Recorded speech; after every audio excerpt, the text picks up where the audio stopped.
Good shot. Oh my! Here to celebrate Georgetown! The Georgetown Raiders are Buckland Cup champions! The Trenton Golden Hawks, the R.W. Hewitt Cup champions, are going to Coburg. Back to Minerva. Shot scores! And the Coburg Cougars are the Royal Bank Cup champions!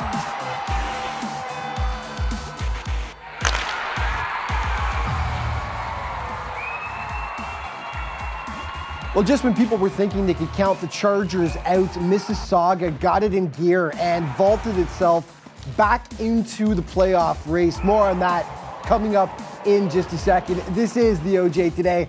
Welcome, everyone. I'm Alex Bastiavansky. On today's show, the OJHL's Rick Morocco will join me to talk about the CJHL Prospects game and other big upcoming events. Also, it's not exactly a shock to see the Oakville Blades once again up near the top of the league standings.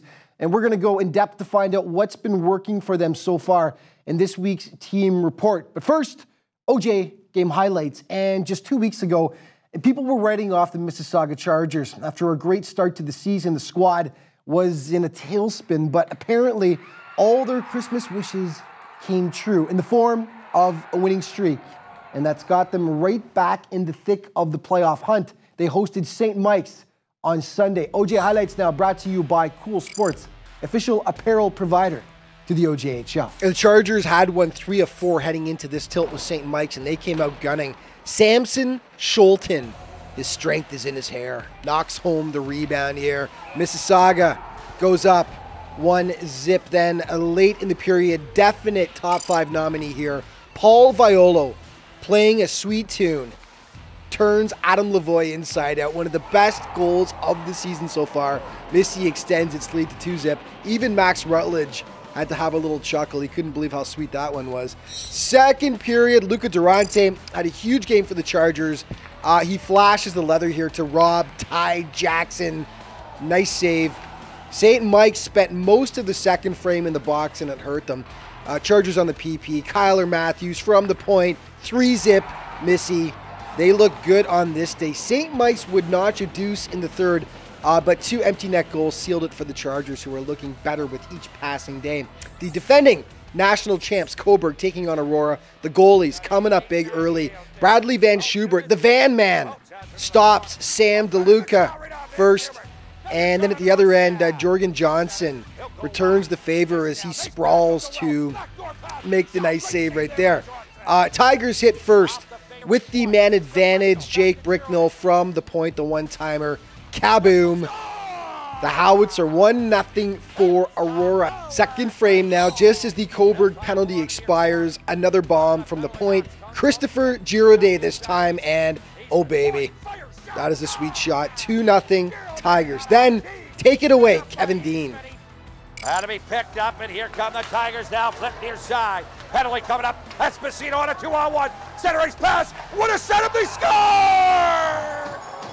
Esposito to Mizzi onto the wing. Yeah, gorgeous puck movement. Third period, Van Schubert continues to stand tall. 29 shots in the day, 29 saves. The Tigers putting away their chances. Austin Eastman to Zach Wilkie. Top shelf where Dad keeps the Reader's Digest. 4-0 for the black and gold. The Cougars thought they got one late. Sam DeLuca knocks it home here, but it's ruled a high stick right there, and the goal is wiped out. So a shutout for Van Schubert as the Tigers keep pace with Newmarket as the 2 heavyweights slug it out for first place in the North. To the Pats trying to squish the fish. Lindsay visiting Toronto. Brett Bannister gets the party started. 16:59 in. Gets it past Tyler Richardson. 1-0. Second period. Tyler Fassel getting a rest and goal for Toronto on this night. Owen Liskowitz filling in admirably. Nice stop. Tyler Richardson, though, unreal for the Muskies on this night. 51 shots on the day. This is one of the best stops on the OJ's leading scorer, Andrew Petrucci, and things just weren't going Lindsay's way, though. Brandon Leaking, ask him if he likes this call. Pokes the puck in, the ref waves it off, and then gives Leaking 2 for goaltender Interference, adding insult to injury. Ouch. The Pats, not liking this call themselves. On the power play, Petrucci puts it home, but waved off as well as the net came off the moorings apparently. So still only 1-0. Back to Richardson. Definitely a top 5 nominee here for the second time this game. He robs Petrucci. Take a closer look here at this one as we slow it down. The OJ's leading scorer getting denied once again. And the Pats were starting to lose their patience. They couldn't solve Tyler. Dante Spagnuolo right on the doorstep. Still can't do it. Third period, though, they finally break through. Brett Bannister knocks home a juicy rebound. That's his second of the game. Finally, the Pats add some insurance, 2-0. Later in the frame, Josh Redinger beats the screen keeper from the point with the seeing eye shot, and it goes, and it's 3-0. And then the icing on the cake, nice passing here, tic-tac-toe. Andrew Petrucci says it's about bloody time as he finally puts it home to make it 4-0. Lindsay, to its credit, kept it close for most of the game, but finally go down. It's a 4-0 final. The Pats out shooting the Muskies 51-23 for the win. OJ commitments, one to tell you about for this week. Nick Zabina, the hotshot for the St. Mike's Buzzers, commits to the Michigan Wolverines, huge NCAA Division I school for 2019-20. Congrats to Nick on your commitment. OJ trivia for this week. What NHL team was former Oakville Blades forward Bryce Misley drafted by in 2017? First correct answer to our Morocco at the OJHL.ca wins a prize pack.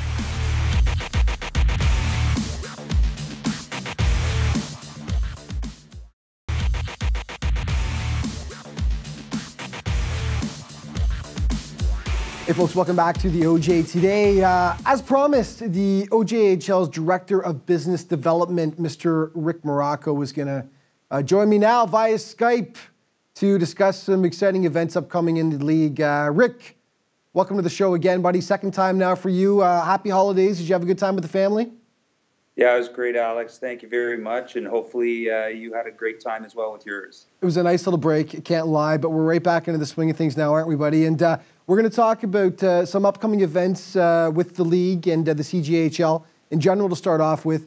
A couple things maybe we weren't able to touch on the last time you were on the show back in December. Let's start with the Prospects game. Want to make sure I got the game right. Yeah, Tuesday, January 23rd, of course, at the beautiful Port Credit Arena in Mississauga. For those who don't know maybe what exactly the Prospects game is, maybe just talk about that and why it's so important. Well, Alex, I think this is one of the premier events for the junior players at our level to participate in. This event pits the top players from the eastern side of Canada versus the top players from the western side of Canada. The teams are essentially selected with the help of NHL Central Scouting. And so it's going to be a best-on-best competition, and it's going to allow for these players to really show their stuff in front of probably every NHL team in the league being in attendance at the game. Looking back over the last two NHL drafts alone, there were 4 CJHL players taken in the first round alone. Last year, of course, Cale Makar being the highest. He was drafted 4th overall by the Avalanche. He's currently playing with Canada's World Junior team. Maybe just talk about that and why the CJHL has become such an attractive place. Traditionally, it was just sort of major junior players. They were being taken in the first round out of Canadian junior hockey, and that's not quite the case anymore. Why do you think it's becoming such an attractive option? Well, first of all, I think that the quality of play is, it's to the point where it's so competitive for these players, and not everybody is choosing to go, the route of the CHL. A lot of players are making the decision to go the NCAA route. And therefore, there's a lot of players, who have the ability to play in the CHL that are playing in junior hockey leagues across Canada, and with 10 leagues, and close to 2,500 players, that's a big pool of players to select from. And I think that there are some hidden gems that the NHL teams are now, they're now seeing. And so it just goes to show you, when Tyson Jost and Dante Fabro, and Dennis Cholowski 3 years ago playing out of the BCHL, get drafted in the first round. I think that makes NHL teams take note that there's a lot of great quality players playing in junior hockey in Canada. Of course, this year, Jack McBain of the Junior Canadians has been projected for quite some time as being a first-round draft pick in next June's draft. And that means, of course, that there are lots of scouts out watching him play every week. There'll be lots of scouts watching him very closely at the top prospects game. But there's a real spin-off effect to this, isn't there? A fringe benefit to that is that other players as well who scouts maybe didn't have their eye on before, now they're being viewed a lot more closely. They may have come out to see McBain, but they may have other players who've caught their eye as well, correct? Yeah, absolutely. I mean, I think that is a direct benefit of being a projected first-round pick. There are scouts at every single game. So, the part of the pressure of being a projected first-round pick is that you're constantly under the microscope. But the fringe benefits of that is the fact that many players are catching the eyes of these scouts and are putting themselves in play as potential NHL picks. One thing we didn't get a chance to talk about last time, we ran out of time, the OJHL Combine. Returning this year. This year, the dates are April 6th, 7th, and 8th. It's taking place in Oshawa. Tell us a bit about the Combine and why that's become so important to the OJHL as well. Well, I mean, I think last year the Combine, which we piloted, was hugely successful for us. For the OJHL, the Combine represents an early identifier for our teams, for players that are the ages 2000, 2001, 2002, and 2003, to get a sense of, who might have skills to compete at, the OJHL level. And from the Combine, these players now are being, invited to OJHL training camps or being invited to play on Ontario Junior Development League teams. And so it's just a natural progression in the development pyramid for the OJHL. I'm glad you brought up the OJDL. Segue to my last question for you. We've got about 1:20 left, Rick. OJDL last year, I believe, was the third season. This should be the fourth this summer, correct me if I'm wrong on that. But that's playing as well an important part in watching players over the summer. There were 13 teams in it last year. What's on tap this year? What can you tell us about the OJDL? Well, I think obviously we're going to take, all of the information that we receive back from the teams in terms of trying to improve the league itself. We're constantly looking to make it better. We hope that it's going to grow. Obviously, that's a goal. But we know that a lot of the teams in our league see this as a valuable asset, to their own programs. And we're just a vehicle to ensure that gets done. And I can tell you this, Alex, 2 years ago when we did the studies, and I know we'll do it again, but approximately 32% of the players that played in the Ontario Junior Development League ended up on OJHL rosters. Again, a natural progression, for the development pyramid for the OJHL. Of course, they can go to ojhl.ca. That's the base to find out more about all these things taking place. That's it. Out of time. This time we knocked it out of the park, though. We got all the stuff covered that we were mentioning that we wanted to get covered as opposed to last time. Rick, again, happy holidays, man. All the best to you in 2018, and thanks so much for joining us today. Same to you, Alex. Appreciate it, and it was my pleasure. More OJ Today coming up in just a moment.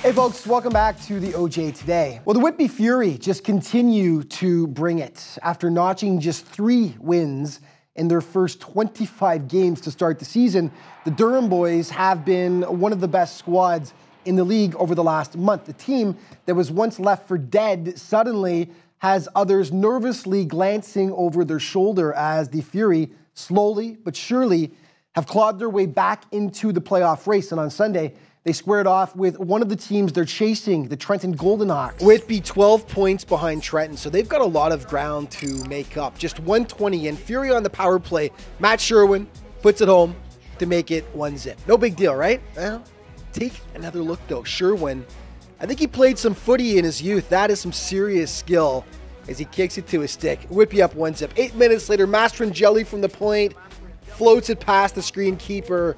2-0 for Whitby. Trenton didn't like this. Gage Stepney will tickle the twine here, but keeper Luke Pearson knocks the net off just before it goes in, so the goal gets wiped. Not a bunch of happy Hawks there. Second period, we pick it up with the Fury leading 3-zip. Mark Bastianello with the tip in.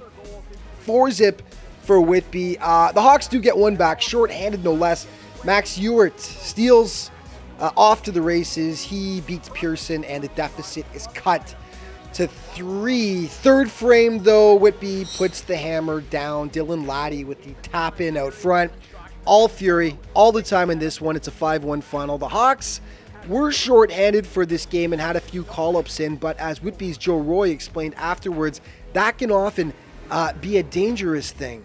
Against a good team like that, even if they have a couple guys down, they still play the same way.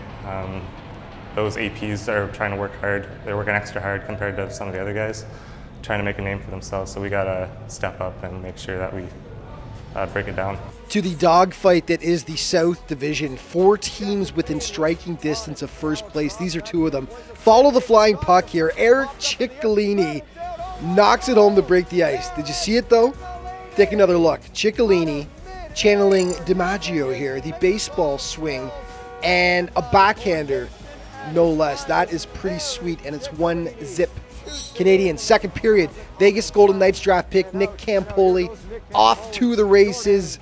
He beats the keeper, and they're all knotted up at 1 apiece. Late in the frame, Graydon Gottschalk to Ross Krieger. The 2-on-1 executed to perfection. 2-1 for the Rangers. Third period, though, the junior Habs hit back. The steal behind the net here, the mad scramble. Jason Pinio lighting the lamp, and all tied up again. 2-2 now, but the Rangers nabbed the winner midway through the period. Graydon Gottschalk from a wicked angle here, and this is one that Matthias would love to have back. Nice shot, but he's cheating off the post, and he gets burned, and that is the winner as the Rangers grab a crucial 2 points from the Canadians at this moment. Just 2 points separating the 2 squads in that tight South Division. Another team that's been gaining ground in the standings recently has been Buffalo. The Junior Sabres were once just an afterthought in the West, but their strong play, coupled with a Georgetown 6-game losing streak in December, has seen the Americans clawed within striking distance of G-Town for first place in the division. And they were trying to keep the hot play going against the Patriots last weekend. The Sabres now just 6 points behind the Raiders for first in the West, and they hit first. Jovan Zimmerman out front, and it's 1-zip Buffalo. The Pats hit back, though. Lee Lappin out front. He deposits the pass, all knotted up at 1 apiece, and then it's a Toronto on the power play late in the period. Colton Kalizik, Roof Daddy, 2-1 Pats at the break. Second frame now, more poor coverage from the Sabres in front of their own net. Dante Spagnuolo says, yeah, I'll take it. 3-1 Toronto at that point. Then a top 5 nominee, Tyler Fassel. Oh my. That is one of the stops of the year for sure on Ryan Sidorsky. More lax defending, though, by the Sabres. Kalizik out front. That's his second to make it 4-1 Pats. Third period, Sabres got one back, and then Scott Raymaker's tattoos the one-timer here past Fassel. They got close, but it wasn't enough as the Patriots hold off the Sabres by a 4-3 count. Okay, one more for you. Trenton visiting Aurora last weekend. Hawks draw first blood. Mac Lewis, just too strong. Makes it 1-zip for Trenton. Early second period, though. Brickno out to the far side on the Mizzy. Joe Mizzy now dents one over the line. Mizzy with a score! Mizzy with a cannon, and it's 1-1. Kevin Dean with the sweet call. 6 minutes later, 4-on-1 somehow for the Cats. Austin Eastman with the finish. Aurora takes the lead up 2-1. Third period, though, Max Ewart, top 5 nominee, slicing through the Tigers, going Roof Daddy, and that sent it to overtime. Does Cal Walker. Walker now has it. Plays it on a Bowman. Bowman loads, fire, scores! And Trenton knock off Aurora for the second time in the season in overtime. Okay, OJ alumni update for you. OJ grads on the recent Spengler Cup winning team, David McIntyre, Jake Evans, formerly of St. Mike's, Dylan Secura of Aurora, Jay McClement, former Kingston V, Chris Kelly from Aurora and Vaughan, and Cody Gulubeff of Milton and Oakville. Congrats, guys. OJHL standings, the North, Aurora, slim lead over Newmarket in second, followed by Markham, Pickering, Stouffville, and Lindsay. To the east we go, Wellington, still a comfy 13-point lead over second place, Kingston and Trenton in a tie there, Coburg, and then Whitby in fifth. South Division, the Pats.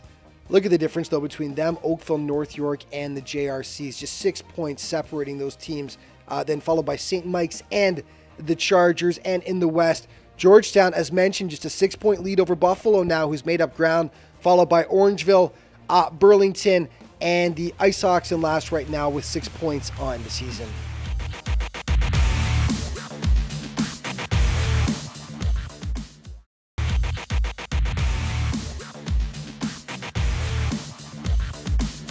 Hey folks, welcome back to the OJ Today. The Oakville Blades have been one of the steadiest organizations in the OJHL over the past decade, really. They've got possibly the best track record when it comes to advancing players to the next level, and they're always right in the thick of the title hunt. Now, that being said, the storied franchise hasn't actually won a league title since all the way back in 2010, if you can believe it, a streak they definitely plan on ending this year. Oakville, this week's team report, brought to you by Cliff Bar, the official energy bar and sports nutrition food of the OJHL.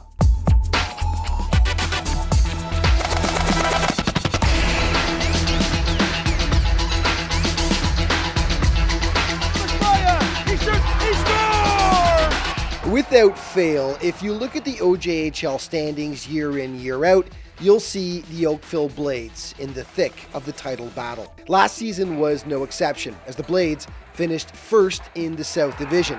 Their title aspirations, however, were cut short in the conference final, as they went down in 6 hard-fought games to the eventual Buckland Cup champs, the Georgetown Raiders. Well, I mean, I thought we played pretty well throughout 6 games. You know, 3 of the 4 games we lost. We ran into penalty trouble, and you know, we're in the box for too much to beat a good team like that. You know, all of the games were really tightly contested. I thought Georgetown early in the series took advantage of home ice, and we were battling uphill. But I mean, it was a hard battle going into that rink. We took a game off them there. I don't think they'd lost all year in regulation in that rink. So, I mean, it was a shame we lost to them last year, but we always keep that in the back of our mind, especially the returning guys, for when we go play them this year. Despite having a young team this season, the Blades are once again a league power, battling for first in the incredibly tough South Division, as well as for the overall OJHL points lead. We got a really, really quick team. We're young, which is working for us because everyone's hungry for wins and everyone wants to move on and succeed. So that's working in our favor, and again, just touching on the speed. Our team's real quick, and we're using that to our advantage on the forecheck. We feel that everything starts with our forecheck, so we're getting pucks deep and we're taking it early to teams, and we feel like that's been a huge success this year. D-man Bailey Newton took over the captaincy this season from the departed Jackson Bales, who's now at Merrimack College on a scholarship, and he's performed admirably. Bailey's a great guy in the room, and he's a great guy to have on the bench. I mean, he's always encouraging. He's hard to play against, tough in the corners, very gritty, likes to throw his weight around, which is good as a leader. I mean, you're showing that you're there to battle for the guys on the team, and that's important when you're wearing the C. Veteran forward Peyton Reeves brings a blend of size, skill, and sandpaper that makes the opposition despise him, but teammates love him. He's fast, he's big, he's strong, he can shoot. There's not much he can't do, and his presence on the ice is great, and off the ice he helps me out a lot and really gets the guys going, and he brings that energy to the team that other guys can't bring. Head coach Mike Tarantino has assembled a deep roster. The goaltending tandem of Chris Elliott and Christian Purbu has been excellent thus far. Future RIT Tiger Thomas Maya is one of numerous Oakville players who have committed to NCAA Division I schools. Thomas Maya has been a great addition to us, obviously coming over from Milton. We knew he had a strong skill set. We didn't know how smart he was and how deceptive and how much he could kind of speed up or slow down a game. He's really coming to his own. Obviously just committed to Division 1, so we're excited about that for him. Matt Graham we acquired in the summer there from Steinbach in the Manitoba League there. Now he's a Toronto boy there, and he actually played for the Toronto Nationals when they went to the TELUS Cup. So he's been again a great leader up front for us. He's got the ability to speed up or slow down a game. He's got a real good mind for the game. Matthew Kellenberger, so with Kelly there, obviously he just came back from Vancouver Canucks rookie camp in the summer. Elite offensive talent, continuing to work on his complete game.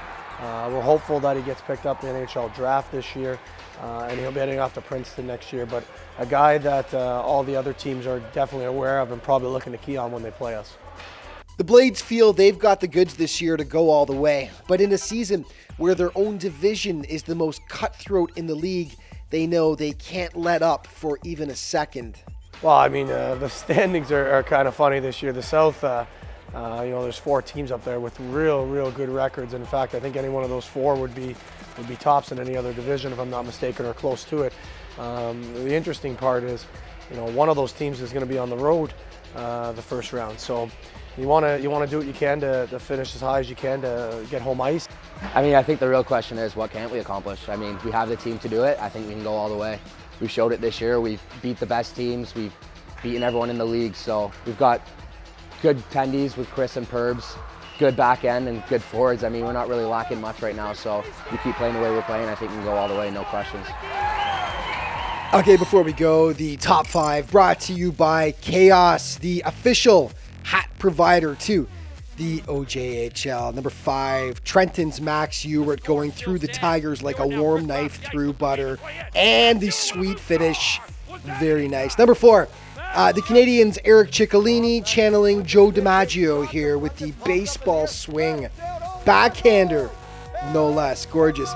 Lindsay's Tyler Richardson with the amazing stop on the OJ's top scorer, Andrew Petrucci, getting down to make the nice save. Number 2, Tyler Fassel against Buffalo, getting over to deny the one-timer from point blank range. Huge stop there. And number 1, Mississauga's Frank Sweet Music Violo, playing a tune on St. Mike's Adam Levoy, completely turning the D-man inside out. And yeah, that is beautiful. And it's our Chaos Play of the Week. And we've got to run all out of time for this week, folks. But remember to keep up to date with the OJHL. All your news, stats, standings, and stories, you can always head to ojhl.ca. And of course, you've got all your social media options there to check out as well. Thank you for tuning in, folks. We'll see you next week.